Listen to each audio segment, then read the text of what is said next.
Om Swastiastu. Selamat bertemu dengan Ibu. Mungkin untuk kelas 11 sudah mengenal Ibu.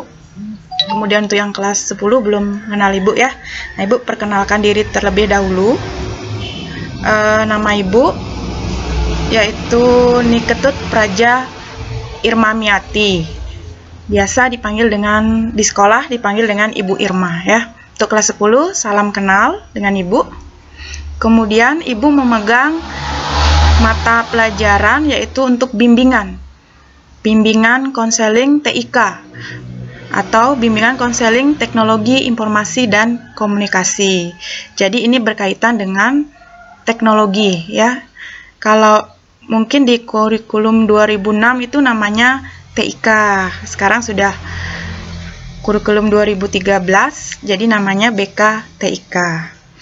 Kemudian di jadwal sendiri.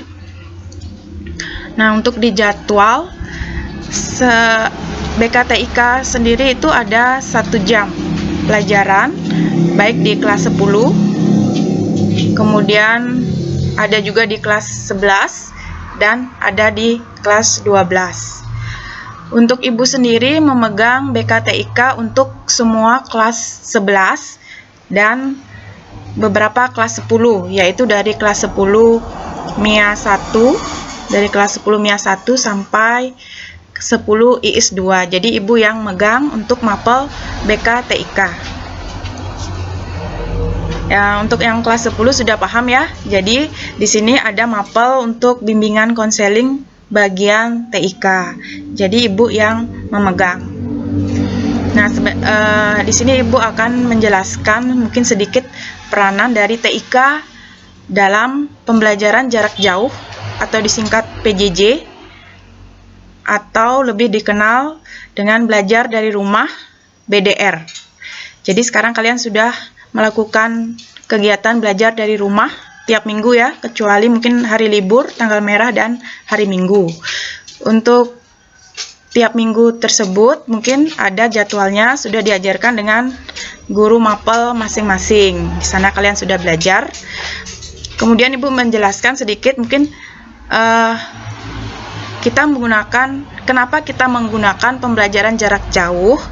Nah, di sini mungkin untuk khususnya di Bali pada sebelum bulan Maret kita itu masih belajar normal. Kemudian sesudah bulan Maret kita baru belajar pembelajaran jarak jauh atau belajar dari rumah. Kenapa? Karena kita sudah berkenalan atau sudah ada namanya virus COVID-19. Karena virus tersebut, makanya bisa dilaksanakan pembelajaran dari rumah. Kemudian bedanya pembelajaran normal dan pembelajaran jarak jauh. Pasti kalian sudah tahu sendiri ya. Untuk kalau pelajaran normal, biasa kalian pergi ke sekolah, ada ruang kelas di sekolah. Kemudian bisa bertemu dengan guru atau teman. Kemudian kalau setelah kita mengenal ada COVID-19, baru kita belajar jarak jauh. Perbedaannya yaitu kita sekolahnya di rumah. Kemudian tidak bertemu teman atau guru. Jadi kita belajarnya lewat alat-alat TIK. Jadi belajarnya lewat alat-alat TIK. Nah, nanti Ibu jelaskan ya, seperti HP-nya atau laptop. Nah, apa saja peranan TIK dalam pembelajaran jarak jauh? Di sini Ibu jelaskan sedikit peranannya, yaitu sebagai alat atau jembatan untuk pembelajaran jarak jauh. Itu peranan TIK. Alatnya berupa mungkin yang pertama ada komputer atau laptop. Kalau di rumahnya ada laptop, kalian bisa menggunakannya. Kemudian yang sering digunakan untuk kalian adalah yang bisa dibawa kemana-mana, yaitu HP-nya. Jadi HP bisa digunakan untuk pembelajaran jarak jauh. Kemudian kita harus menggunakan apa? Harus ada jaringan internet, ada internetnya untuk pembelajaran online. Karena kita jaraknya jauh-jauh ya, rumahnya jauh-jauh, dengan gurunya juga jauh, kita harus menggunakan internet. Nah, di sini Ibu lambangkan dengan lambang Google. Kemudian Nah, yang lagi viral, yang sering digunakan pada saat ini yaitu dengan media WhatsApp, WA. Nah, jadi kalian bisa mengirim tugas atau menyampaikan kendala untuk bagian tugasnya, bisa kalian kirim lewat WA. Nah, itu peranan TIK ya, ada alat-alat pembelajaran.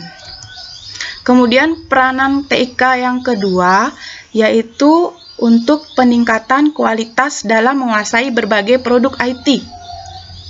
Nah, di sini mau tidak mau kita harus belajar IT. Karena adanya pembelajaran jarak jauh ini, jadi mau tidak mau kita harus belajar IT ya. Nah, bagaimana caranya? Apa saja yang kita gunakan? Contohnya, kalau guru dulunya tidak bisa menggunakan software dari Google untuk pembelajaran jarak jauhnya seperti Classroom ya, yang sering digunakan sekarang, Classroom. Jadi tadinya gurunya tidak bisa membuat itu, sekarang sudah bisa. Jadi tidak mau kita harus meningkatkan penguasaan kita tentang IT. Begitu juga dengan peserta didik. Tadinya belum bisa mengirim tugas atau mengirim gambar lewat WA atau HP-nya, sekarang sudah bisa. Itu ya. Jadi di sini ada peningkatan untuk menguasai produk IT. Contohnya, ini ada Google Classroom, kemudian ada Zoom. Jadi Zoom ini bisa kalian gunakan untuk bertatap muka dengan menggunakan kamera webcamnya ya. Kemudian ada WhatsApp yang sering digunakan ya. Nah, di sana untuk peningkatan kualitas dalam menguasai berbagai produk IT. Kemudian selanjutnya, peranan TIK dalam PJJ apa sih gitu ya? Sebenarnya ini untuk sekolah. Jadi di sini ada evaluasi kebutuhan sarana IT di sekolah. Jadi yang tadinya mungkin komputernya sedikit, jadi ada penambahan komputer. Kemudian yang tadinya sekolahnya tidak punya, mungkin mempunyai kamera tapi dengan kualitas yang rendah, sekarang mungkin bisa lebih di high quality ya. Itu untuk pembelajaran. Misalnya sekarang guru-guru banyak menggunakan video pembelajaran. Jadi bisa dibuat di sekolah. Jadi sekolah bisa menyediakan seperti kamera, tripod, headset, sound card, lighting, green screen, dan lain-lain. Itu ya. Jadi sana peranannya TIK sendiri untuk sekolah yaitu evaluasi kebutuhan sarana IT di sekolah. Kemudian yang terakhir, jadi Ibu sampaikan sedikit ya. Di sini kesimpulan yang Ibu sampaikan tadi, kesimpulan yang didapat, yang pertama yaitu peranan TIK dalam pembelajaran jarak jauh ini yaitu sebagai media atau jembatan PJJ, media atau jembatan PJJ dengan alat-alat TIK yang tadi ya. Kemudian yang kedua, sebagai alat pembelajaran jarak jauh bagi guru dan peserta didik. Kemudian yang ketiga, untuk media upgrade atau pengembangan kualitas penguasaan IT. Keempat, sebagai evaluasi kebutuhan sarana IT di sekolah. Nah, itu sedikit Ibu jelaskan tentang peranan IT dalam pembelajaran jarak jauh atau belajar di rumah yang sudah kalian lakukan sekarang ya.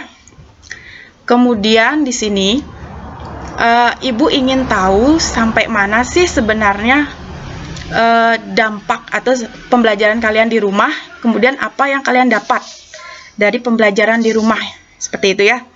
Jadi di sini ada Ibu sedikit aja tugasnya untuk 1 bulan, untuk bulan Agustus ya, pengumpulannya terakhir pada akhir Agustus.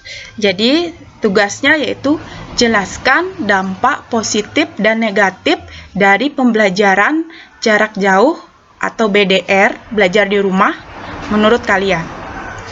Nah, di sini untuk jawabannya bisa kalian kumpulkan dalam foto, tulisan kalian, tulisan dampak positif dan negatif itu kalian tulis, kemudian kalian foto, bisa kalian kirimkan file gambar fotonya. Atau mungkin kalian yang suka membuat video, kalian bisa kirimkan dalam bentuk video. Jadi kalian mungkin bisa jelaskan secara singkat dampak positif dan negatif dari PJJ dan BDR. Jadi maksimal videonya yaitu durasinya, kapasitas memorinya yaitu 50 MB ya. Kemudian di mana dikirimkan nanti Ibu akan tuliskan link. Nah, ini link. Ini ada link untuk formulir. Link formulir untuk pengumpulan tugas ya. Bisa kalian ketikkan di Google Sheet, di sini kalian ketikkan, atau di alamat address barnya pada internet kalian ketikkan pada alamat address barnya. Ketikkan seperti ini, https://gg.gg/bktik_agustus. Nah, di sana bisa kalian klik atau kalian ketikkan pada address bar link tersebut, kemudian kalian isikan ya. Nanti kalian bisa baca sendiri pada formulir tersebut. Kemudian untuk yang mungkin belum jelas untuk alamat link ini, nanti Ibu bisa share kembali pada WA kelas masing-masing. Nah, mungkin itu aja sedikit pembahasan singkat tentang mekanisme bimbingan TIK, bimbingan konseling TIK untuk belajar di rumah ya. Jadi kalian bisa kirimkan tugasnya untuk bulan Agustus pada link di atas. Nah, itu aja. Terima kasih. Akhir kata Ibu sampaikan Parama Santi. Om Santi Santi Santi Om.